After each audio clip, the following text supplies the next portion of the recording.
მოგესალმებით. ეთერშია გადაცემა BMG ავტოშოუ ნიკა შელიასთან და გიორგი დანელიასთან ერთად. დღევანდელი ჩვენი გადაცემის მთავარი თემა იქნება ეგრეთ წოდებული მაყუჩების კანონი. ძალიან ბევრი უკმაყოფილება გამოიწვია ამ კანონმა.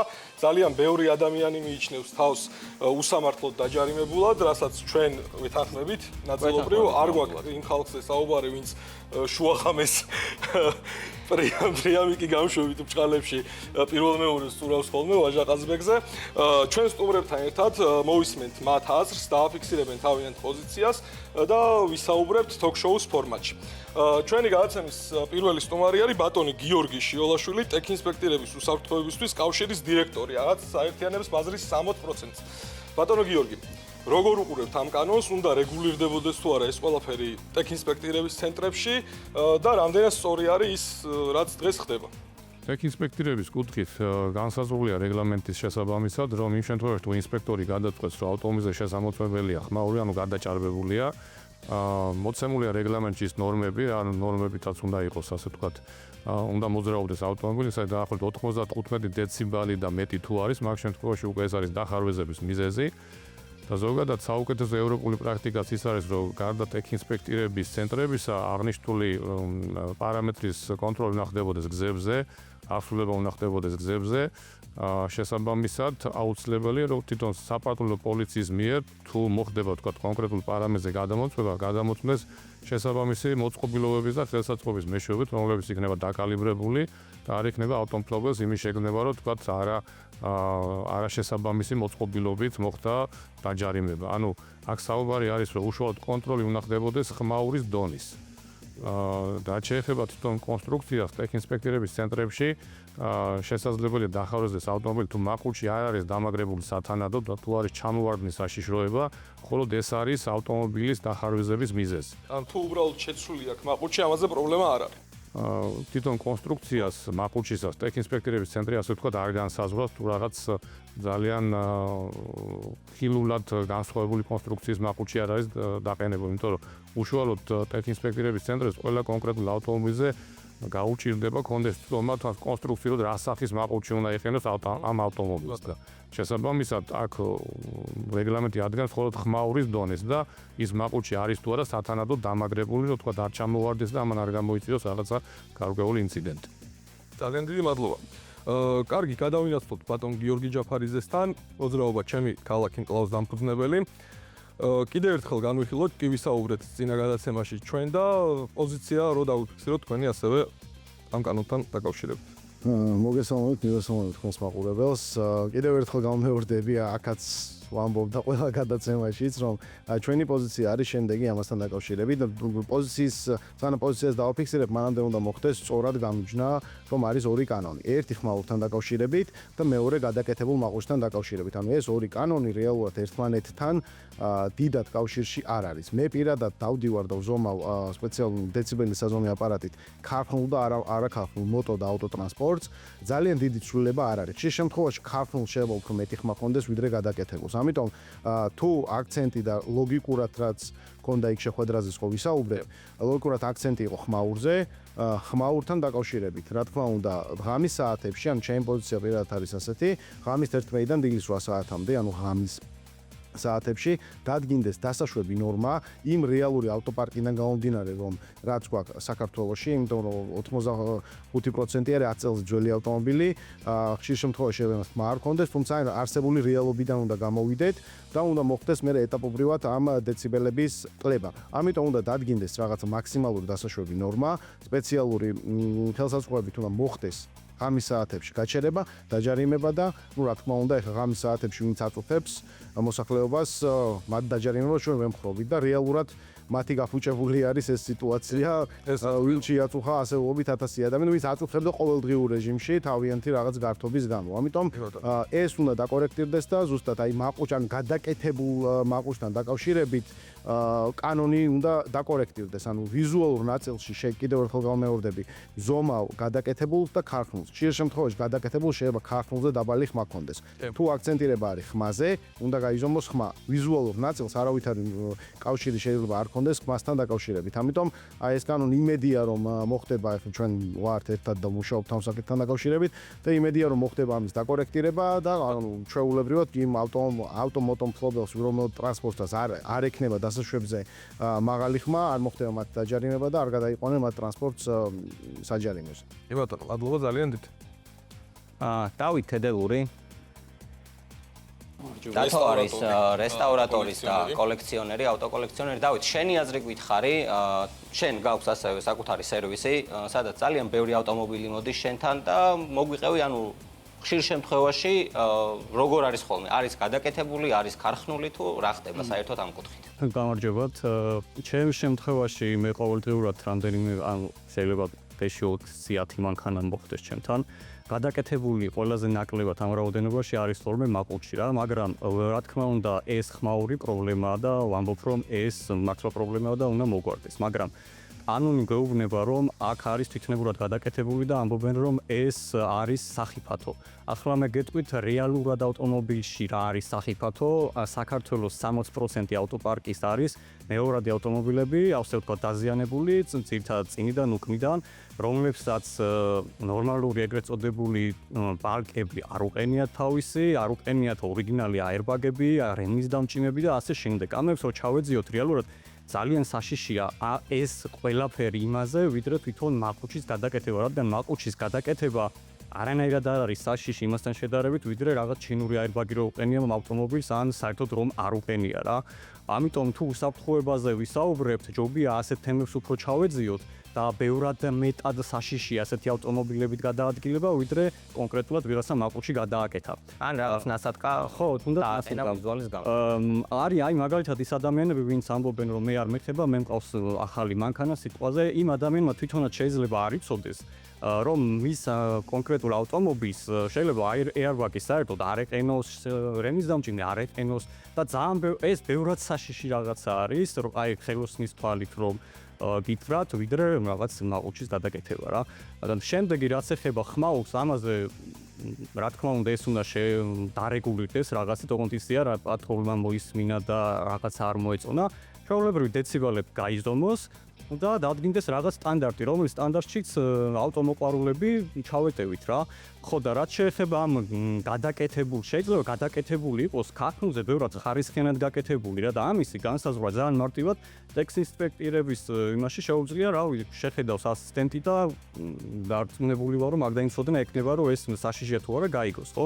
მე მგონია რომ უსაფრთხოებაზე თუ საუბრობთ, სულ სხვაგან უნდა წავიდეთ და სხვა რაღაცით უნდა დავიწყოთ ამ კანონის რა ქვია ჩასწორება და თუ ხმაურზე ვსაუბრობ, ძალიან მარტივია, გავზომოთ ეს ხმაური და რა ვიცი. რამოდენიმე ძველი მანქანა გყავს. კი, შენს ავტომობილებზე რა ხდება და როგორ გაკეთებ? მე მყავს ძალიან 6 ძველი ავტომობილი მყავს, რამდენიმე მათგანზე არის ორიგინალი გამშვები, მაგრამ დანარჩენზე არის სრულიად ჩემი აწყობილი, იმიტომ რომ პრაქტიკულად მსოფლიოში ერთ-ერთ კონკრეტული როგიც რა, ანუ 200 მანქანაც არ არის და ის ნაწილებს აღარ საავთერმარკეტ ბრენდები არ აკეთებენ და არც შემორჩენილი არ არის, ნუ პრაქტიკულად მან გადაკეთებული მაყუჩი. თუ ამაზე ჯარიმა იქნება, გამოდის რომ რა 5 წლის შრომა წყალში მოჩავტრილი და ესეთი ადამიანი ძალიან ბევრია, ვისაც აი ძველი მანქანების თემაშია და მოყვარულია რა. ძალიან დიდი მადლობა. იოსებ, გადმოვინაცვლეთ თქვენთან. იოსებ ნადაშვილი, ავტომოყვარული და ბლოგერი, ძმაკაცი, იცით ყველა ალბათ. კიდე მოგესალმებით, ესე იგი ამ მდგომარეობასთან დაკავშირებით ჩემი პოზიცია იდეაში უამრავი ადამიანისთვის ისედაც ცნობილია და ჩემს წინამორბედებს სრულიად დავეთანხმები ყველაფერში, ანუ ერთ პოზიციაზე ვართ ყველა ავტომოყვარული და ამ სფეროში ჩართული ადამიანი, ანუ აქ მე მგონი რომ ბევრი სალაპარაკო არც არაფერია ვიზუალზე ეგრეთ წოდებულ დამატებაზე, ნასატკაზე, ანუ კანონის რეალურად ჩვენ გვაქვს 119-ის მეხუთეთი ვჯარიმდებით, რომელიც მოიაზრებს ავტომობილის თვითნებურ გადაკეთებას, ტექნიკურ გადაკეთებას და ასე შემდეგ.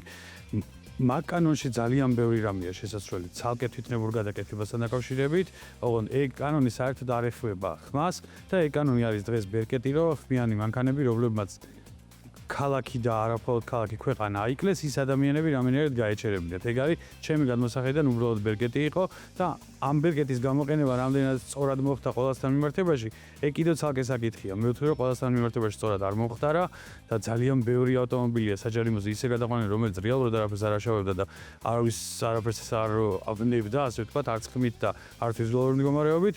რაც შეეხება შემოწმებას, მე შემოწმებასთან დაკავშირებითაც თავიდანვე პირველი ანუ ეს სიტუაცია რომ დაიწყო, მაშინ მაქვს გადაღებული ვიდეო და იმ ვიდეოშიც ვხსნი რომ ორი ინსტანცია უნდა არსებობდეს ამ ყველაფრის შემოწმების. ერთი არის ტექდათვალიერება, რომელსაც დღეს თუ აქვს მითითება, რომ შენ თუ კონირული ეჭვი გექნება, მაგ შემთხვევაში გადაამოწმე 500.000-ს მე ერთეში რაც წერია, ანუ მაგ შემთხვევაში გადაამოწმე, ეგ ჩემი გადმოსახედიდან უნდა ჩანაცვლდეს და ყველა უნდა გადამოწმდეს აბსოლუტურად ყველა ავტომობილი და ჩაეწეროს ავტომობილს რა ქონდა, ხმის ნორმა, ანუ როცა ტექდათვალიერებაზე იყო და მაგას გეტყვით რატომ რომ როცა ავტომობილი ტექდათვალიერებაზე მივიდა და შემოწმდა ტექდათვალიერებაზე შესაძლებელია ქვევიდან დათვალიერება, შესაძლებელია ნახვა ქათაუთი რამე უყენია თუ არა ავტომობილს, ანუ დამატებითი მექანიზმი გამონაბოლქვ სისტემაში რამე აყენია თუ არა, რომელთაც გადაკონტროლება შეიძლება, რომ პირობითად თუ შევამოწმებთ ავტომობილს და ამ წუთას ჩემს ერთ-ერთ ავტომობილზეც მიყენია ქათაუთი, რომელსაც ქათაუთი ნიშნავს გამონაბოლქვ სისტემაზე დამატებით გავხსნელი კლაპანი, რომელიც დამატებით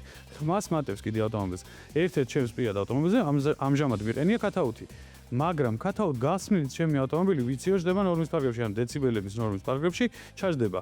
ეს ყველაფერი ანუ უნდა გადამოწმდეს აუცილებლად და ტექდათვალიერების მერე, ანუ ტექდათვალიერებას რომ გაიგებს, როგორც მაგალითად CO უწერია, ლამბდის მდგომარეობა უწერია, უხრჭების მდგომარეობა და ასე შემდეგ ჩაეწეროს დეციბელის მდგომარეობას, რა მდგომარეობით გაიარა ავტომობილმა ტექდათვალიერება.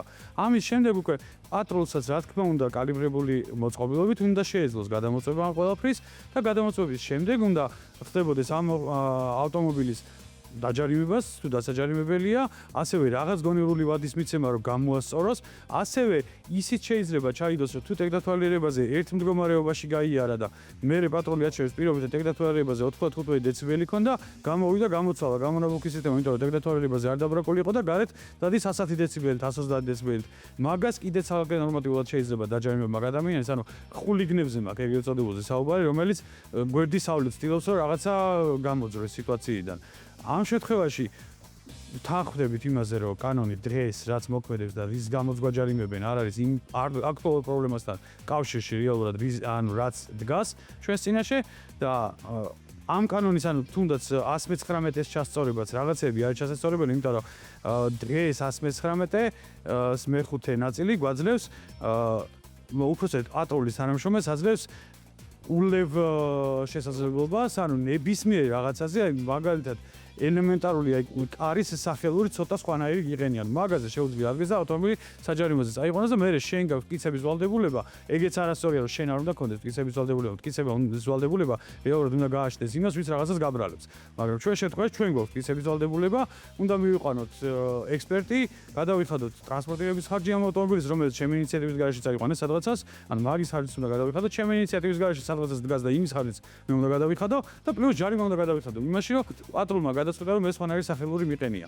ანუ ეს ყველაფერი შესაძლებელია, რეალურად მაგკუთითაც შესაძლებელია და ცალკე არის კიდე შესამუშავებელი ისეთი კანონმდებლობა, რომელიც იმ აქტუალურ პრობლემას რის გამოც დღეს ეს ყველაფერი დაიწყო, მოაგვარებს ერთხელ და სამუდამოდ და ჩასვას თუნდაც ევროპულ, ამერიკულ რაღაცა ლოგიკის ფარგლებში და ჩვენ ანუ დღეს შეიძლება ჩვენთვის საკანონმდებლო ბაზა მაგკუთით არ არსებობს, თუმცა არის განვითარებული ქვეყნები, სადაც მაგკუთით ბაზები დიდი ხანია უკვე არსებობს, დიდი ხნის პრაქტიკა და გამოცდილება აქვს მოყოლობის კონტროლის და რაღაცა ლოგიკურ დონეზე შეიძლება გადმოღება და ჩვენ რეალობაზე მორგება. ეხლა მე იმას არ ვამბობ, რომ პირდაპირ Google-ში შევიდეთ, რაღაცა გადმოწეროთ ქართულად, დავატრანსფერითოთ და ის პირდაპირ კანონად მივიღოთ. ეგ რა თქმა უნდა, ნონსენსია და სისულელე იქნება და ქართულ რეალობაში კიდე სადღაცას ვერ მოგვერგება, თუმცა შეიძლება იმის შემოშარება, რომ ანუ სხვისი კარგი პრაქტიკიდან რაღაცები ჩვენთვის კარგი ავიღოთ და ერთად გავაკეთოთ ისე, რომ არც მოსახლეობაც უხდებოდეს და არც ავტომოყვარულები ისჯებოდნენ არაფერს. რა ეს არის და ეს არის. მეტი ამ დასაბუთებული პასუხი ხო გადავინაცვლოთ მაშინ ვახტანგ ბარამაშვილთან, ადვოკატი არის.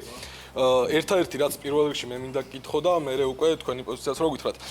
ძალიან ბევრმა ადამიანმა თქვა ესეთი რაღაცა, რომ ევაკუატორები არ ყოფნის პატრულის თანამშრომელს და მოდის ვიღაცა ადამიანი ჯდება ჩემ მანქანაზე და მიყავს. უბას ძღოლი. ჩუბას არ ვიცი ვინ არის ეს, მაგრამ არის თუ არა ეს კანონიერი. რამდენად ჯდება კანონის ფარგლებში? კაი, მოდი მაგ კითხვით დავიწყოთ, მაშინ არა რა თქმა უნდა არ ჯდება კანონის ფარგლებში, უფრო მეტიც შეუძლებელია რომ ადგილზე მაგისტვის დოკუმენტი იყოს მომზადებული, იმიტომ რომ სტანდარტული სიტუაცია არ არის ეს. შესაბამისად, პატრულსაც ვერ ექნება დოკუმენტი მომზადებული იმაზე, ვინ არის პასუხისმგებელი მაგ დროს ავტომობილის დაზიანების შემთხვევაში. ხო, ევაკუატორის გადაყვანის დროს უკვე სტანდარტიზებული დოკუმენტებია მომზადებულია, იქ ხელს გაწერინებენ რომ რა მდგომარეობაში ჩაიბარეს ავტომობილი, რა მდგომარეობაში გამოგყავს საბოლოო ჯამში, ხო? ეს არ არის არანაირად კანონიერი. ეგეთი შემთხვევაც გავიგე, რომ ადამიანს თვითონ უთხოვეს და ამანაც შეასრულა, ევაკუატორი რო არ იყო, თავის ფეხით შევიდა 112-ში თავის საჯარიმოზე თავის ფეხით შეაყენა ავტომობილი. ეხლა მე რის თქმა მინდოდა და სტუმრებმა ძალიან კარგად გაშალეს რეალურად, წინა დღეებში მქონდა ესეთი განცდა, რომ კანონის სამართლებრივ ასპექტებზე თითქოს მთელი საზოგადოება ლაპარაკობდა, თუმცა ძალიან არასწორი კუთხით საუბრობდნენ ამ საკითხებზე და არა იურისტები საუბრობდნენ ამ საკითხებზე. ეს ჩვენი პრობლემაც არის, რა თქმა უნდა, იურისტების რომ საჯარო დისკუსიებში ისე ფართოდ არ ვიღებთ მონაწილეობას. თუმცა დღეს რაც მოვისმინეთ, ძალიან დიდ ნაწილში ძალიან სწორად გაშალეს სტუმრებმა კანონი და მე მინდა რომ სოციალური ასპექტებზე ისედაც ყველა ისაუბრებს და ჩემზე ბევრად კარგად ალბათ, იმიტომ რომ უფრო მეტი უშუალო შეხება გაქვთ თქვენ ამ ადამიანებთან, რომელთანაც კონტაქტი გაქვთ. მე მინდა რომ სამართლებრივ ასპექტებზე ვისაუბრო, აი ის რაზეც საუბრობთ, რომ ორი კანონია, მინდა რომ კარგად გავშალო, რომ კარგად ესმოდეს ყველას რასთან გვაქვს შეხება. ხო, ესე ადმინისტრაციულ სამართალდარღვევათა კოდექსზე ვსაუბრობთ, გვაქვს ორი მუხლი 119-ის 3-4 და 119-ის 5, რომელიც ორივე მუხლი არსებობდა წარსულშიც რა, არც ერთი ახალი მუხლი არ არის. უბრალოდ კორექტირებები შევიდა ამ მუხლებში, პირველში, რომელიც ხმაურს შეეხება, სანქციების ზომა გაიზარდა, ჯარიმები გაიზარდა და მეორეში ბერკეტი დაემატა პატრულს ავტომობილის საჯარიმოზე გადაყვანის. აქამდე ეს ბერკეტი არ ქონდა, თორე ეს კანონი ამ ფორმულირებით ისედაც იყო ჩაწერილი. ესე იგი, პირველ კანონს რა პრობლემა აქვს, ეხლა ნახეთ. მიუხედავად იმისა, რომ განსაზღვრულია, რომ თუ კი ავტომობილი გადააჭარბებს ესე იგი სახელმწიფოს მიერ განსაზღვრულ ნორმას საავტომობილო ხმაურისა, ხო? ამ შემთხვევაში ჯარიმდება, მაგრამ არ გვაქვს კანონმდებლობარე ნორმატიული აქტი, რომელიც განსაზღვრავდა რა არის ნორმა ამ შემთხვევაში, ან როგორ ხდება ამის შემოწმება და აღსრულება როგორ ხდება. შესაბამისად, ეს არის ხარვეზიანი ჩიხში მყოფი კანონი და იმის ნაცვლად, რომ ეს კანონი შეესწორებინა და წესიერი კანონი მიეღოთ, მეორე კანონს მისცეს მსუსხავი ეფექტი, გადაყვანის უფლება მისცეს ავტომობილის პატრულს და საჯარიმო სადგომზე გადაყვანის და გამოიყენებენ ამ ძალიან მკაცრ კანონს, რომელიც ხმაურთან საერთოდ არაფერ შეხებაში არ არის და გეტყვით რატო არ არის ხმაურთან შეხებაში. ესე იგი, 5 ფაქტორი აქვს, რომლის მიხედვითაც მოწმდება ავტომობილი. ეს არის საწვავის აუზის ცვლილება, ძარის ცვლილება, ესე იგი, ხშირად დაემატა ეხლა. მაყუჩი ხო, მესამე არის, მესამე მაყუჩი წერია კიდევ ორი რაღაც, რომელიც არც ერთი ხმასთან შემხებლობაში არ არის, გარდა მაყუჩისა. მაყუჩი არის ერთადერთი თეორიულად შემხებლობაში ხმასთან და ეს მაყუჩიც ახლა ყველას კარგად გვესმის, რომ ყველა შეცვლილი მაყუჩი ხმას არ აუარესებს, ხო? ანუ უფრო დიდ ხმას არ გვაძლევს. და მაგის გარდა შეიძლება საერთოდ ქართულ მაყუჩზე იყოს ახალი სპორტული ავტომობილი, რომელიც ძალიან მაღალ ხმას გამოსცემს და ის ვერ ჩაჯდეს, თქვა დეციბელები თუ დავარეგულირებთ ამას, ამის ნორმაში. ანუ ეს კანონი ამ კანონით დაიწყეს აღსრულება იმის ნაცვლად, რომ ის კანონი, რომელსაც თავისი ზუსტეები ჰქონდა, ეს კანონი გაეუმჯობესებინათ რეალურად, როგორც ჩანს, მსუსხავი ეფექტის მიღწევა უნდათ, რომ ერთიანად, რა ვიცი, თვითონ ალბათ გამოფხიზლებას ეძახიან საზოგადოებისა, გამოეფხიზლებინათ საზოგადოება და ერთიანად გაიკეთებინათ ეს ყველაფერი, თუმცა ძალიან ბევრი დაიჩაგრა ამის გამო, ძალიან ბევრი ესეთი ამბავი გავიგეთ, რომ ადამიანების ავტომობილები ისე იქნა გადაყვანილი, რომ ხმასთან არანაირი პრობლემა არ ქონდა, უბრალოდ ვიზუალური კოსმეტიკური ცვლილება იყო განხორციელებული ავტომობილზე და რეალურად ხო აი ეს მეორე კანონი რის ახლა აღსრულება ხდება, სხვა სტუმრებმა უკვე ისაუბრეს, რომ ნებისმიერ ცვლილებაზე პრობლემაა. იქ ერთი ეგეთი ჩანაწერიც არის, რომ თუ კი ავტომობილში გაზის სისტემა აყენია, ისიც ჩაითვლება, ისიც მოექცევა ამ კანონის ქვეშ რა. ანუ შეუძლიათ გაზის ავტომობილის გადაიყვანოთ და ამ კანონის ეს კანონი თვითონ ეს მეორე 119-ის 5 სთლიანად პრობლემაა რამოდენიმე მიზეზის გამო. ერთი რომ აი როცა საუბრობ თვითნებურად გადაკეთებულ ავტომობილებზე, ქვეყანაში არა გვაქვს დანერგილი სისტემა, არა თვითნებურად გადაკეთებული როგორი იქნება. ანუ შეიძლება არსებობდეს რაღაცა ლიცენზირებული ბოქსი, სადაც მიყავს და პროფესიონალი გადააკეთებს ამ ავტომობილს და ის არ იქნება თვითნებურად გადაკეთებული და ჩავთვლით ამას, რომ ის შეესაბამება კანონის მოთხოვნას, მაგრამ ეს ვიდრე არა გვაქვს კანონსა განჭვრეტადობის პრობლემა, ხო? და მეორე კიდე როცა იქ წერია, რომ პრობლემა არის, ესე იგი, ეს უსაფრთხოებას ეხება რა, როგორც ვით ეს 119 1-ის 5 არის ძალიანად ავტომობილის ტექნიკურ გამართულობაზე ეს კანონი და როცა ამაში წერია რომ შეესაბამება ქარხანა დაუმზადებელი სტანდარტებს, აი ეხლა იყო საუბარი იმაზე რომ ტექინსპექტირების ცენტრის ყველა თანამშრომელს ვერ ეწოდინება ყველა ქარხანა დამამზადებლის სტანდარტი, თქვათ ამა თუ იმ ნაწილზე და პლუს aftermarket ნაწილებზე ვერ ეწოდინება რამდენად შეესაბამება ეს ქარხანა დამამზადებლის სტანდარტს, რაც სრულებით ლოგიკურია. მაგრამ წარმოვიდგინეთ, პატრულმა ხო შეუძლებელია იცოდეს საერთოდ რა. თუ ტექინსპექტირების ცენტრში ვერ შევამოწმებთ ამას, პატრულმა რანაირად უნდა იცოდეს ყველა ნაწილი, ხო? და როგორ შეიძლება რომ აი ესეთი არაგანჭვრეტადი კანონით ავტომობილები წავართვათ ადამიანებს და გადავიყვანოთ საჯარიმოზე. ამის გარდა არის კიდე ბევრი სოციალურ-ეკონომიკურ პრობლემას წარმოქმნის ეს კანონი, რა შეიძლება გავაგზავნოთ თუ არა. არის იყო შემთხვევები, რომ პატრონმაო დაგუგლაო ტელეფონშიო მოდელიო ავტომობილის, მაგრამ ხო არის რამდენიმე კომპლექტაცია რა ავტომობილებში.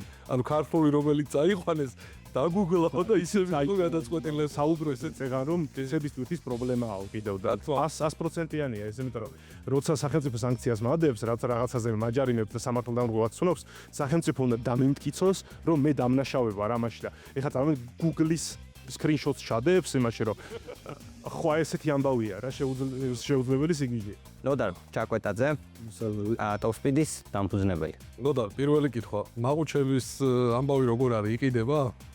ნამდვილად აღარ იყიდება მაყუჩები.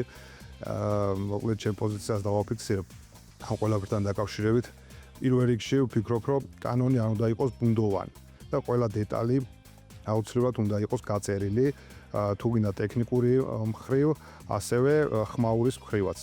ტექნიკური მახასიათებლები უნდა მოწმდებოდეს აუცილებლად ექსპექტირების ცენტრებში და თუ შეესაბამება ეს მაყუჩი შესაბამისად კანონს და ჩვენ არ ვავღებთ ამ მაყუჩის დაყენებით კანონს, ამ შემთხვევაში მანქანა უნდა გადიოდეს ტექინსპექტირებას. თუ ვერა, მაშინ ვერ გაივლის თავისთავად და ასეთ მანქანას აიკრძალება ქალაქში მოძრაობა. რაც შეეხება პატრულის თანამშრომლების მიერ ამ კანონის აღსრულების მიმართულებას, პატრულის თანამშრომლები აუცილებლად უნდა იყვნენ აღჭურვილი შესაბამისი მოწყობილობებით, რომელთაც გადაამოწმებენ დეციბელებს და შესაბამის ავტომობილს დააჯარიმებენ კანონის შესაბამისად. ეხლა რაც შეეხება ჩვენი ბიზნესი ნამდვილად არის ბიზნესი, რომელიც ემსახურება ავტომობილების გადაკეთებას. ასევე ერთ-ერთი მიმართულება არის მაყუჩების გადაკეთება, თუმცა მაყუჩის სისტემების გადაკეთება, თუმცა ჩვენი მიზანი არასდროს არ არის, რომ მანქანა იყოს ზედმეტად ხმაურიანი. პირიქით ეს ყველაფერი უნდა იყოს დაბალანსებული და მაყუჩში სისტემა უნდა გვაძლევდეთ ისეთ ხმას, რომელიც არ იქნება გამაღიზიანებელი მოსახლეობისთვის. ყველა დეტალი უნდა იყოს გაწერილი კანონში, ამიტომ მე ვემხრობი ამას. თუ გინდა ის ბრენდები, რომლებიც შეიძლება ჩვენ შემოვიტანოთ და გავყიდოთ, რომელიც დავამონტაჟოთ ავტომობილზე, აბსოლუტურად ყველაფერი უნდა იყოს გაწერილი კანონით და შესაბამისად ჩვენც მოვერგებით კანონს და ვიმოქმედეთ კანონის შესაბამისად. ნოდარ, ერთ რაღაცას კითხავ. მე როგორც ვიცი, მაგალითად, სიტყვაზე ავიღოთ ტოპსპიდის ბრენდი და VRS-ები. ეს ხო ერთ ქარხანაში იწარმოება ეს ყველაფერი. კი ბატონო, აი ზუსტად ამას ვამბობ, ნამდვილად ამ სფეროში ჩახედული ვართ. თავიდან ბოლომდე არის გვაქვს მაღაზიაში ისეთი დეტალები, რომლებიც ერთი ბრენდულია, მეორე არაბრენდულია და ჩვენ თვითონაც გვაქვს უკვე შექმნილი ბრენდი, რომელსაც ვაწარმოებთ ჩინეთში. იგივე ამერიკული ბრენდები, რომლებიც შეიძლება დადგეს პერიოდი, როცა რაღაცა ბრენდების ჩამონათვალ შეიტანენ კანონში, რომლის მონტაჟი ავტომობილზე იქნება შესაძლებელი. თუმცა ის ბრენდი და სიტყვაზე ჩვენი ბრენდი, დაუნფაიფი ეგრეთ წოდებული, გამომავალი მილი ტურბოდან იწარმოება ერთ და იგივე ქარხანაში და სამ განსხვავებას ვერ ვნახავთ. ტოპსპიდის დაბრენდილ გამოსაბოლქვ ნაწილს და VRS-ის მაგალითად გამოსაბოლქვ ნაწილს შორის, იმიტომ რომ მე თვითონ პირადად ვარ ნამყოფი იმ ქარხანაში, სადაც ორივე მზადდება ერთი და იგივე ადამიანების მიერ. აგერ გიომან გააკეთა ამიტომ რეალურად ბრენდი, რა თქმა უნდა, მნიშვნელოვანია და ბრენდი ყოველთვის ნიშნავს ხარისხს, თუმცა რაღაცა დამწყები ბრენდებიც არის ისეთი, რომელიც დაბალი ფასი ღირს, თუმცა ამის გამო არ უნდა დაიბლოკოს ჩემი აზრით. მადლობა ძალიან დიდი. თემო აბულაძე, ავტომოყვარული და დაზარალებული შეიძლება ითქვას. შენი შემთხვევაც რომ მოგვიყვე, რა მოხდა, როგორ მოხდა და მე შენი პოზიციას რო გითხრა. კი ბატონო, მოგესალმებით, მადლობა მოწვევისთვის. მეც და არა მარტო მე მოვყევით ამ დასარეგულირებელი კანონის ჩიხში როგორც ასეთი. აქ ჩემ კონკრეტული შემთხვევა რომ მოგიყვეთ, მოკლედ ყავს ძველი ავტომობილი, არის 31 წლის ჩემი ავტომობილი და საქართველოშიც ალბათ დავეთანხმები რამდენიმე წელი იქნება შემორჩენილი. ეს მანქანა შევიძინე დაახლოებით 3 თვის უკან დავიწყე მანქანის რესტავრაცია და ამ გამშვებ სისტემას რო მივადექეს გასაკეთებლად საკმაოდ დაზიანებული იყო ნესტის გამო, იყო დახვრეტილი, ქონდა კოროზია, გადავწყვიტე შემიცვალოთ, რა თქმა უნდა, როცა ავტომობილის აღდგენა ხდება. შევიძინე ისევ ქარხნული Toyota-დან ეგრეთ წოდებული JASMA სერტიფიკატით ქარხნული გამშვები. ეს გამშვებიც არ იყო ახალი, თუმცა ამ გამშვების პოლირებას მოვახდინე, გავაყრიალე როგორც ასეთი გავალამაზე, დავაყენე ავტომობილზე. მანქანას ხმა არ შეეცვალა, იმიტომ რომ კატალიზატორები ზედაყენია, რომელიც ჯერ კიდევ ჟანგიანია, მაგრამ ამას შეგნებულად არ მოხსნე, იმიტომ რომ მანქანა მეც შემაწუხებს პირობითად, იმიტომ რომ აქადე წოლია ხმა მაღალი მანქანა, კი ერთი კვირა გავერთე და ესეაონა, მაგრამ მე ყველა სხვები კიდე მე თვითონაც შევწყვეტი ამ. ესეთ შემთხვევა იყო, დღისით ის მართოვდიოდი, გამაჩერა პატრულის ინსპექტორმა, მანქანა ასე ვიზუალურად შეამოწმეს. მithres რომ გაზეთ პირობითად შემოწმებინა მე და მეჩვენებინა რომ ხელახმა ქონდა სტანდარტულად 3-დან 4 საბაროძე ეს ვამუშავებ ბრონზე მანქანა რა თქმა უნდა ეს არ იყო მათთვის დამაკმაყოფილებელი თვითონ ჩასხდნენ ატრიალებს 800-ზე რეგლაინზე ესეთი დასკვნა დაიდო რომ იყო ავტომობილი გადაკეთებული. პირდაპირ უთხრობთ, გადაკეთებულია ამ მანქანის ნაწილი საქართველოში კი არა, ალბათ იაპონიაში რთული იქნება რომ ვიშოვოთ, ქართულზე მაქვს თორე საუბარი. ის საუხსენი რომ ქართული მიყენია ისე უბრალოდ სხვა მოდელის Toyota-სი, მანუ შესაბამისად ადამიანს ვერ აუხსნას ადგილ შემთხვევაზე, ვისაც კანონი არ აქვს დარეგულირებული, ვისაც განათლება არ აქვს და პირობითად არ იცის ამ კონკრეტული კუთხით, რას ნიშნავს JASMA, რას ნიშნავს ქართული ის შესაბამისად ჩემი მანქანა იქნა გადაყვანილი საჭარიმოს. მიუხედავად იმისა, რომ ხმა მაღალი არ არის და ისევ ქართული გამშვები მე. ძალიან დიდი მადლობა. გადავიდეთ ბატონი დავით ჭავჭანიძე, საქართველოს ისტორიული ავტომობილების ასოციაციის თანადამფუძნებელი. თუ დამფუძნებელი? დამფუძნებელი. მოგესალმებით.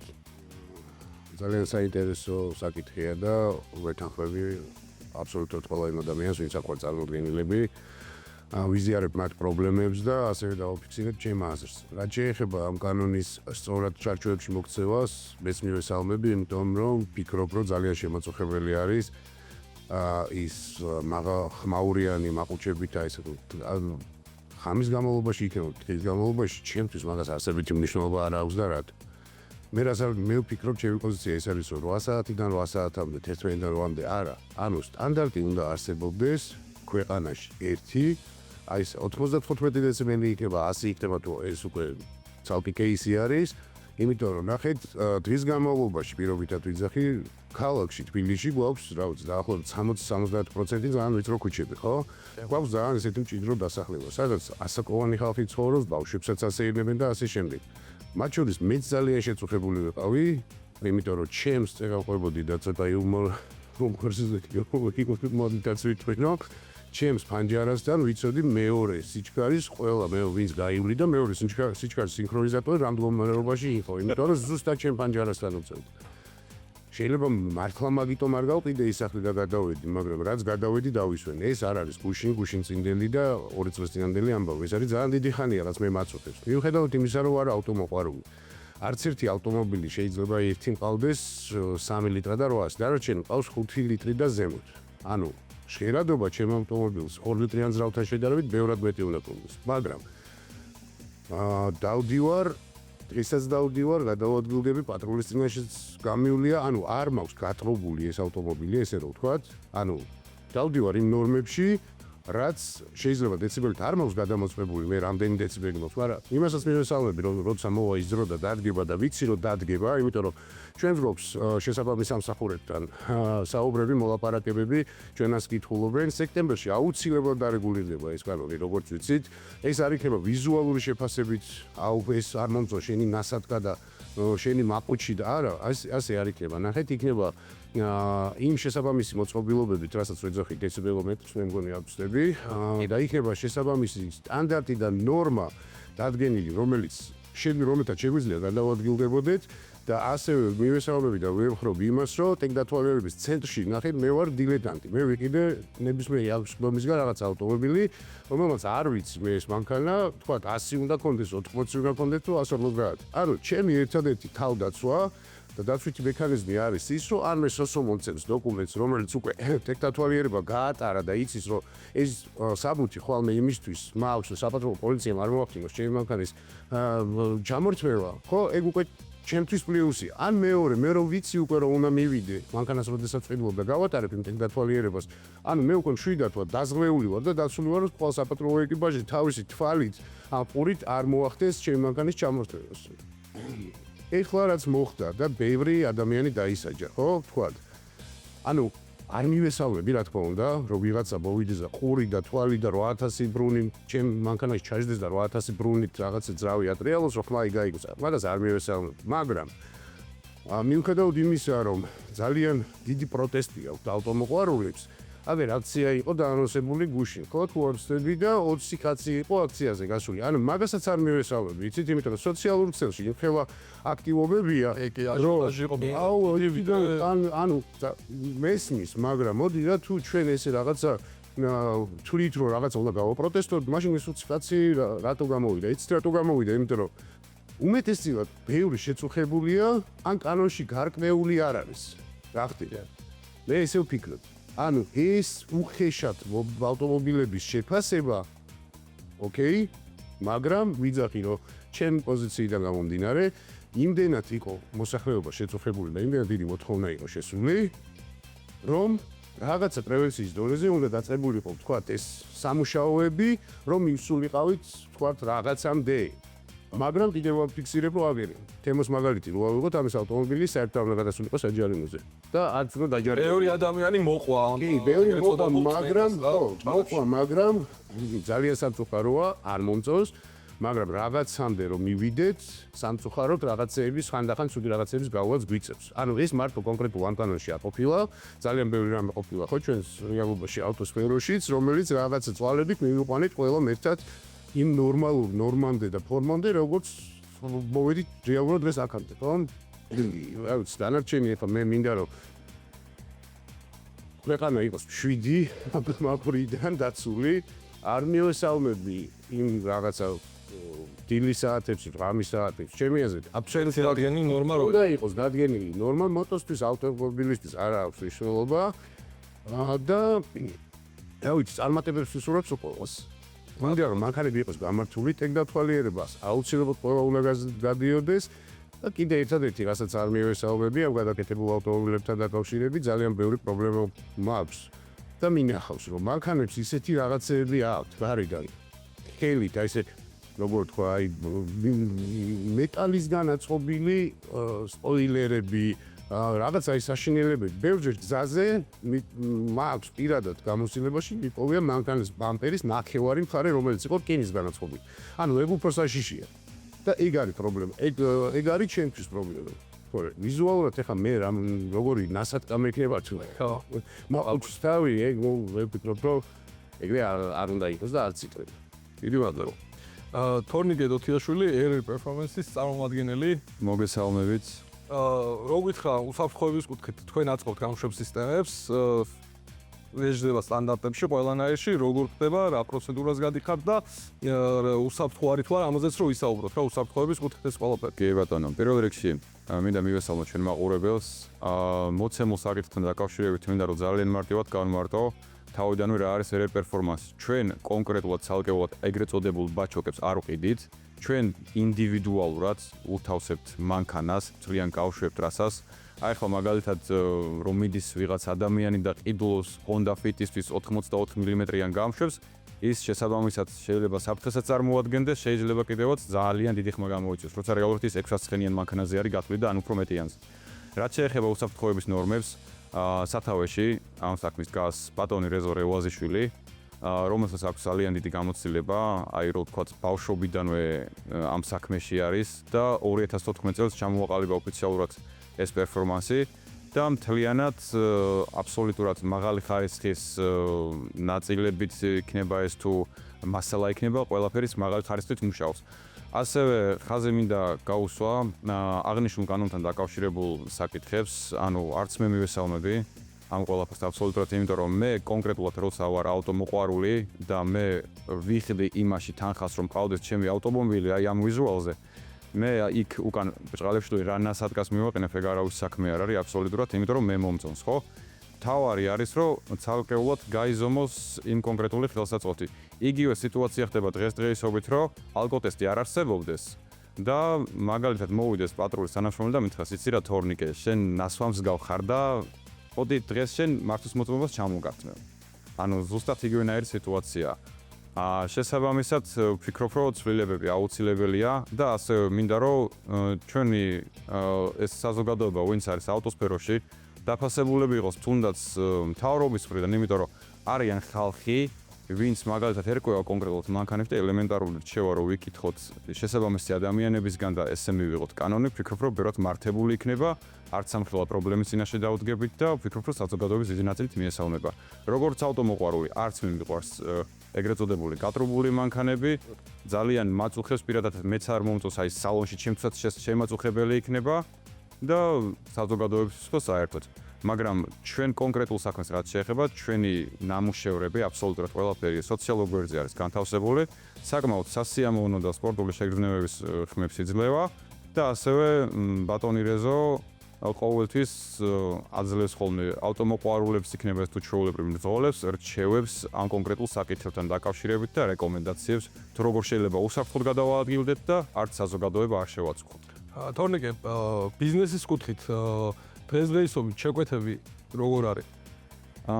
რაც შეეხება ბიზნეს საკითხებს, სტანდარტულად, აი როგორც მაგალითად top speed-ის სიტუაცია, ვიზიარებ ჯერჯერობით გაჩერებული. კი, ანუ გაჩერებულს ვერ ვიტყვი, მაგრამ ისეთი მოთხოვნა აღარ არის, იმიტომ რომ ფაქტია, ხალხში დაითესა ის პატარა პანიკა, როგორც ასეთი რა.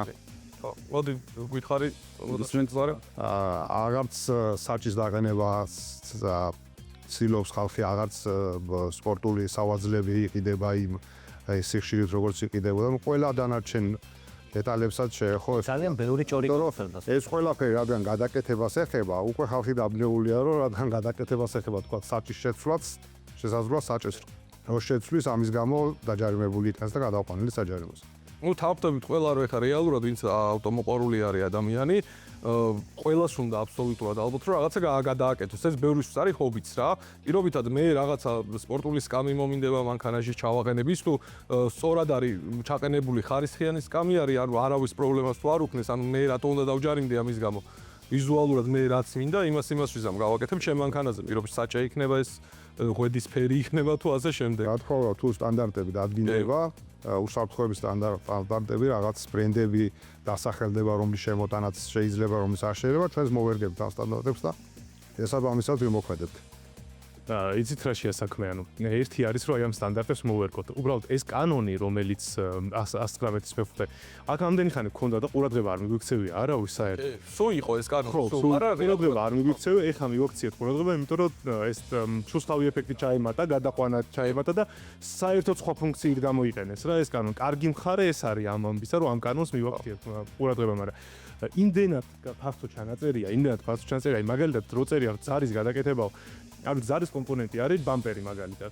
აი ეხლა ზარის გადაიყვანეს ემის ბამპერზე რო იყო. აი ეგ არ ვიცოდით, ხო, აი მაგალითად გადაიყვანეს და უბრალოდ რის თქმა მინდა, იცით, ერთი არის როცა აი მოსაზრება გამოითქვა და მაგ მოსაზრებას მინდა უპასუხო. ერთი არის როცა რაღაც ჯანსაღი პროცესი მიმდინარეობს და ამ ჯანსაღის ამახლებრივი პროცესის ფარგლებში გარკვეული ძალიან მცირე რაოდენობის დაზარალებულები ყავს და ამათვისაც რაღაცა გვაქვს მოსაფიქრებელი, რომ როგორ ვახდენთ უკან ამ ხალხის ზიანის რეაბილიტაციას და მეორე არის რაც ეხა ხდება რა, ანუ პარლამენტმა მიიღო ძალიან სუსხავი ეფექტი, დაამატა ძალიან სუსხავი ეფექტი კანონს, რომელიც არის უკიდეგანოდ ფართო და ნებისმიერ რაღაცაზე შეიძლება აღსრულება, შინაგან საქმეთა სამინისტრო მიუხედავად იმისა, რომ დისკრეცია აქვს, ანუ არჩევანის უფლება აქვს, გადაიყვანოს თუ არ გადაიყვანოს ავტომობილი და რაზე გადაიყვანოს, მაინც ხელი მოკიდა და ყველაფერი გადაიყვანა რა. ანუ ეს არ არის ჯანსაღი პროცესი და ამ ჯანსაღი პროცესის დროს რომელშიც ვიღაცას შემთხვევითი მსხვერპლი ყავს. ეს არის ძალიან სუსხავი ეფექტის მქონე პროცესი, რომელთაც არ ვიცი, მე მჯერა რომ საკუთარ მოსახლეობასთან ესე ურთიერთობა არ შეიძლება. ბატონო, იმ შემთხვევაში რა ხდება, როდესაც მე დამაჯარიმეს, სრულად ქარხნული იყო ავტომობილი, უბრალოდ რაღაც მოელონდა და აღიქვა გადაკეთებულად. გადაიყვანეს ავტომობილი საჯარიმოზე. შევამოწმეთ, ანუ შემოწმებამ დაადგინა, რომ ეს ავტომობილი ქარხნულია, მაგრამ მე რაღაცა კონკრეტული თანხის გადახდა მაინც მიწევს. საერთოდ არაფრის გამო. კი ბატონო, ნახეთ, 200 ლარიანი ჯარიმა გვაქვს პირველ რიგში, რომელსაც საქმეთა სამინისტრო ვიწერს და ეს ჯარიმა ალბათ გააუქმებენ თვითონ თუ დადგინდება, თუმცა მე ექსპერტიზის ხარჯები გავიღე, რომ ექსპერტიზას დაედგინა ავტომობილის შესაბამისობა, ასე ვთქვათ, საჯარიმოს დგომის ხარჯები გავიღე, ევაკუატორის გადაყვანის ხარჯები გავიღე, ანუ რეალურად ძალიან დიდი ხარჯი გავიღე და აი თუ კიდევ პირობითად aftermarket ნაწილი მიყენია, და ექსპერტიზამ ჩაწერა, რომ ესე იგი ეს არ არის ქარხნული ნაწილი, შეუძლიათ რომ ჯარიმა დატოვონ, ხო? მოქმედებაში, ესე იგი ახლა მე მიწევს უკვე ადვოკატის აყვანა, სასამართლოში წასვლა, ადვოკატის აყვანა გარკვეულ ხარჯებთან არის დაკავშირებული და ბევრი ადამიანი უბრალოდ ეგუება ამ ჯარიმის გადახდას იმის ნაცვლად, რომ დაიწყოს პროცესი. ან ჩვენი ადვოკატების ფუნქცია არის ხოლმე, როცა რაღაცა კანონი მიიღება ქვეყანაში, რომელიც არ არის ჯანსაღი, ეს გავაჯანსაღოთ რაღაცნაირად შეჯიბრობითობის პროცესში, ხო? სასამართლოს პროცესში და ამ კანონთან მიმართებით, ან იმდენად ბალანს ზღვარზე გადის, ბალანსი გიღირს თუ არ გიღირს ადვოკატის აყვანა და სასამართლოში წასვლა, ამასაც ვერ მივახცევ და ჩაფუნდამენტდება იმ მოცემულობით, რაც არის ეს კანონი რა. პლუს, ესე იგი, უფასო იურიდიული დახმარებები აღარა გვაქვს ქვეყანაში, იმიტომ რომ ეს NGO სექტორი მოეშთო ქვეყანაში, ამ ბოლოს მიღებული კანონებით გამო და უფასო იურიდიულ დახმარებას აღარავინ აღარ უწევს საზოგადოებას და გამოდის, რომ ერთადერთი კომერციული ვარიანტი დარჩა, რომელიც საკმაოდ ძვირი ჩნდება. ადვოკატის მომსახურება, მით უმეტეს ადმინისტრაციულ სამართალდამცავების საქმეზე, სადაც შეიძლება სამუშაო ბევრი ქონდეს, მაგრამ თვითონ cost effective არ არის ეს გადაწყვეტილი. ბატონო. ძალიან ამოვიდენთ ამ სტივცეს, რითის ნებიერად როგორც ძალიან შეწუხებული ვარ. და დარწმუნებული ვარ, მსგავსად იქნება ძალიან ბევრი რა. რასაც თავი ვერ მოვავით, ალბათ საქართველოში არის ავტო დეტალების კონტროლი, ხარისხის კონტროლი რა. ეხლა მარტივ მაგალითს მოგიყვანთ, აი შეიძლება არავინ ფიქრობს მაგაზე, მაგრამ აი ჩვეულებრივი ავტომობილის წვერი რომ ავიღოთ, ხო, ნუ წვერია უნდა დაიცვას რა. მე მქონია ძალიან ბევრი შემთხვევები, რომ ამ პატარა წვერის გამო ავტომობილებს ეკიდებათ ძრავთან. შემდეგ ეს ცეცხლი მოდებია საწვავის ნილებს. და რავი, აი ავტომობილი რომ მოვუყვანეთ, კი როგორ გადარჩით. ხო, პატარა მსვერია, მაგრამ იმას თავის სტანდარტი აქვს, ის რაღაც დატვირთვაზე უნდა დაიწვას, არ უნდა გაცელდეს და არ უნდა აავდეს. იგივე რაღაც ხდება წყლის თუმბოებზე, ეგრეთ წოდებულ ალების კოჭებზე. ანუ ძალიან ბევრი დეტალის ჩამოწვა შემიძლია რა, რომელიც შემოდის ესე ბაზარზე, არანაირი სტანდარტს არ აკმაყოფილებს, არანაირი ბრენდი შეიძლება ეწეროს, მაგრამ ის შეიძლება უბრალოდ ეწეროს და ეს ბევრად საშიშია რეალურად რა.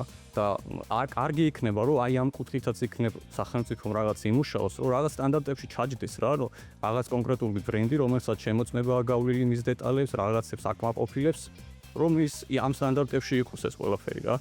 ძალიან საშინელი მდგომარეობა ავტონაწილების მხრივ და ბევრად უფრო, აი მართლა ბევრად უფრო საშიში რაღაცეები ხდება სხვა ამ ნაწილებიდან გამომდინარე რა, ვინდრე მართლა რავი მალყურში, რავი და მეტი არაფერი რა. აი ამის ფამინდა და გაიქნება თუ ვინმე ყურადღებას ამასაც მიაქცევს რა.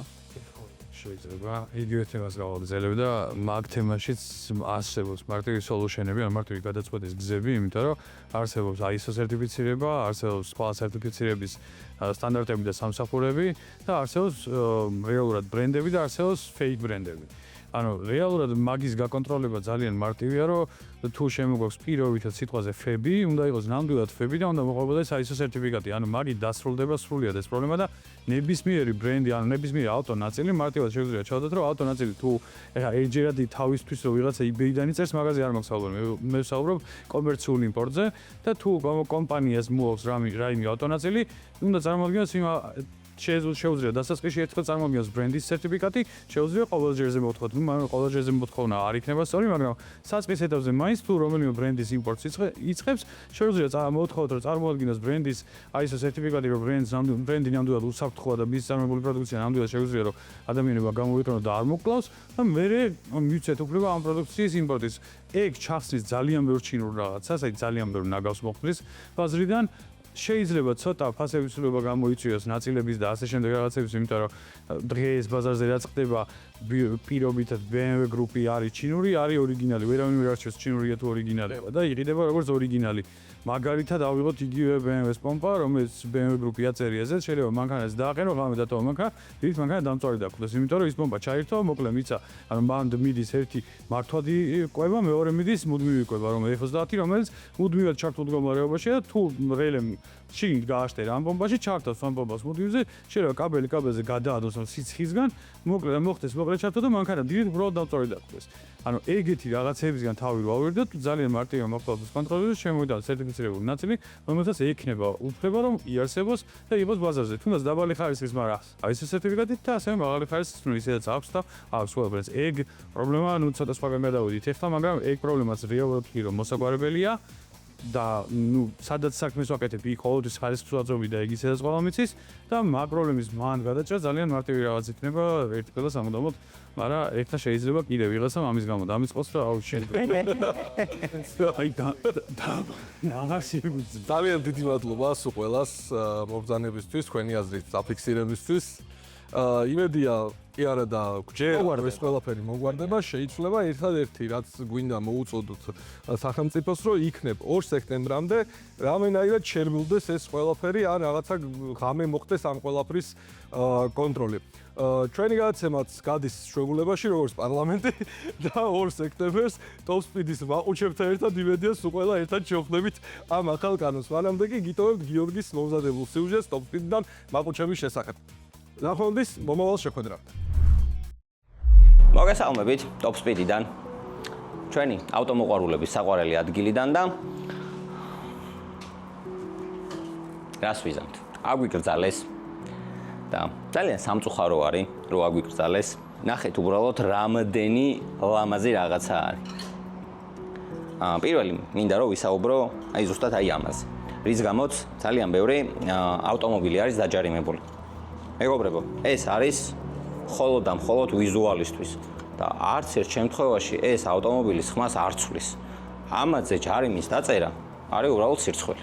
არ ვიცი, ალბათ სექტემბრიდან ეს კანონი შეიცვლება და რო იცოდეთ Top Speed-ში ესეთი ლამაზი ნასატკები არის და ამაზე ვიტყვი იმას, რომ ნამდვილი კარბონი არის და არა რაღაც შემცვლელი ან რაღაც მსგავსი ეგეთი, რაც ძალიან ხშირად ხდება ხოლმე ქართულ ბაზარზე.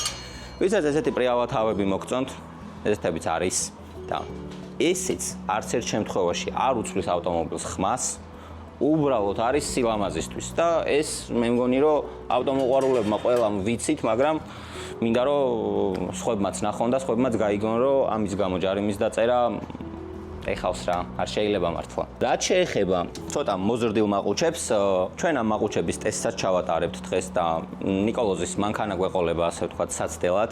მოვაჭრით თავის ქარხნულ მაყუჩს და დავაყენებთ აქედან ერთ-ერთ მაყუჩს და ვნახავთ რა სხვაობას მოგცემს ქარხნული მაყუჩის შეცვლა ტუნინგ მაყუჩით დეციბელებში, ანუ რამდენი დეციბელი მოემატება, მაგას გავარკვევთ. ვისაც ცოტა ისეთი ლაითი და დამალული ტუნინგი გიყვართ და არ გიყვართ ესეთი ფერად-ფერადი რაღაცეების დაყენება და დღეს როგორც ვიცით, ყველა ფერად-ფერად რაღაცეებზე მოგზდევენ ზუსტად. მათთვის ეს არის K&N-ის ფილტრები, რომელიც ქარხნული ფილტრის корпуსში ჯდება და ანუ ავტომობილი ქარხნული რჩება ისევ და ისევ, მაგრამ თავის საქმეს აკეთებს. საკმაოდ ჩუმად აკეთებს თავის საქმეს და ჩვენ გვაქვს K&N-ზე ვიდეო, სადაც საკმაოდ ისეთი კარგი ცხენის ძალები მოამატა ქარხნულ ავტომობილს. კიდევ აქ არის ერთი საინტერესო მაყუჩი, რომელიც აუცილებლად მინდა რომ განახოთ. მოკლედ, ეს მაყუჩი ძალიან გავს BMW-ს ქარხნულ მაყუჩს. არის საკმაოდ დიდი ზომის და ვისაც მხოლოდ, ასე ვთქვათ, ტრუბა გიყენიათ, ფეჩის ტრუბა და ძალიან დიდ ხმას გამოსცემს თქვენი ავტომობილი და ვერ ნახეთ და ვერ მოიპოვეთ ქარხნული მაყუჩი, თავმაც შეგიძლიათ დააყენოთ, ანუ თავიდან ბოლომდე ერთ-ერთში იმეორებს ქარხნული მაყუჩის გეომეტრიას.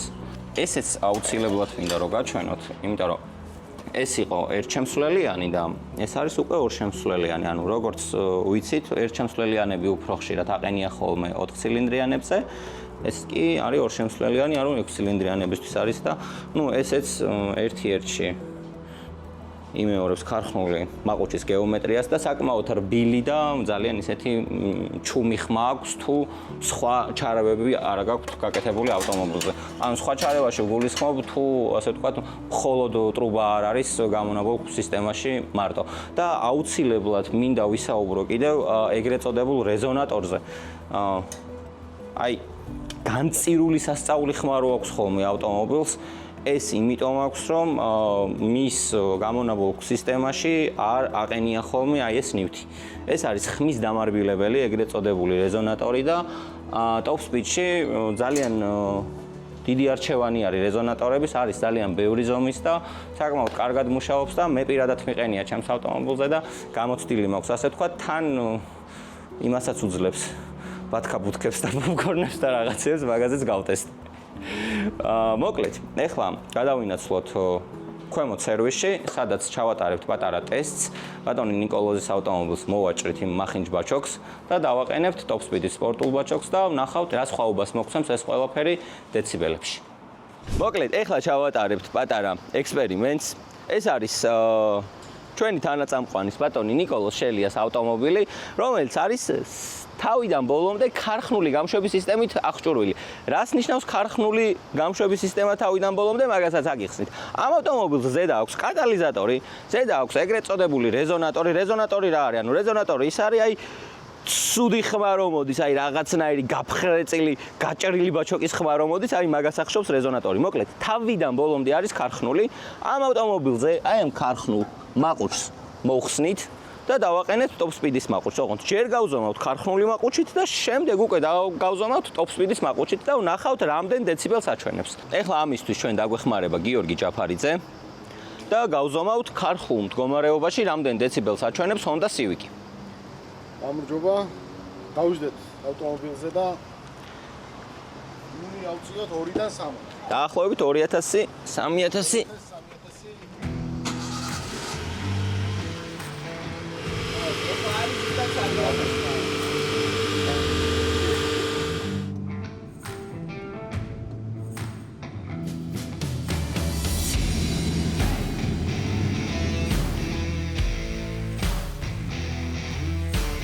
აი ამ ულამაზესი ეგრეთ წოდებული მაყუჩის დაყენებას ვაპირებთ დღეს ბატონი ნიკოლოზის ავტომობილზე და ეხლა ავხსნი რატომ შევარჩიეთ ესეთი ზომაში დიდი მაყუჩი.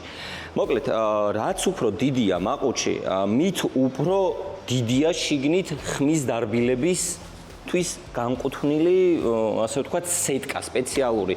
არ ვიცი რა ეძახიან ამას, სპეციალური ბამბა, ქვა ბამბას ეძახიან, რომლითაც არის ეს, ასე ვთქვათ, მაყუჩი შევსებული და ანუ რო უყურებთ, ახლა საკმაოდ დიდი არის. შესაბამისად, ლოგიკურად რო გავყვეთ ამ ყველაფერს, ამ მაყუჩმა უნდა მოგცეს ამაზე დაბალი და ამაზე სასიამოვნო ხმა.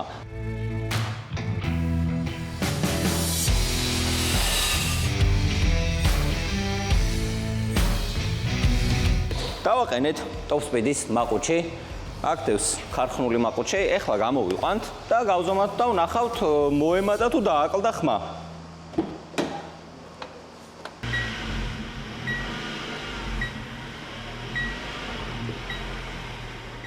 მოკლედ, როგორც გვახსოვს, ქარხნულმა გამშვებმა სისტემამ, ასე ვთქვათ, და ბოლო მაყუჩმა აჩვენა 75 დეციბელი. ეხლა ვნახოთ უკვე top speed-ის ეგრეთ წოდებული მაყუჩით რამდენს აჩვენებს.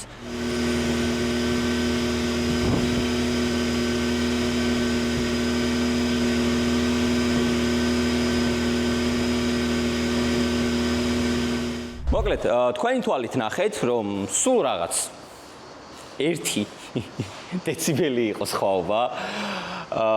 ეხლა სამწუხაროდ უკან გვიწევს ამ ულამაზესი მაყუჩის მოხსნა და დამერწმუნებით რომ მართლა ლამაზია და მართლა უხდება და უბრალოდ ვიზუალურ ფუნქციას ასრულებს ამ ავტომობილზე და აი 1 დეციბელი საერთოდ არაფერი არ არის. თამამად შემიძლია ვთქვა, რომ ევროპის ნორმებში, ევროპაში 82 დეციბელი არის დაშვებული, თამამად ჩდება. მოკლედ, ეხლა უნდა ავდგეთ და აი ეს სიმახინჯე უნდა დავაყენოთ ამ. ჩემთვის ეს სიმახინჯე არის და დარწმუნებული ვარ, რომ ყველა ავტომოყვარულისთვისაც ესეთი რაღაცა სიმახინჯე არის, ვისაც გვიყვარს ავტომობილები და გვიყვარს ავტომობილების გალამაზება. მოკლედ, მე ძალიან დიდი იმედი მაქვს, რომ 2 სექტემბრიდან ისევ ესეთი ლამაზი მაყუჩები გვეყენება ავტომობილზე და ასე ვთქვათ, ოფიციალურად ვეღარ შეძლებენ, რომ დაგვიშალონ უბრალო მაყუჩის დაყენება და ლამაზი ავტომობილის ყოლა. სულ ეს იყო, რაც მინდოდა რომ ეთქვა, ეხლა კი ძალიან არ გვინდა ამის დაყენება, მაგრამ რა ვქნათ? გვიწევს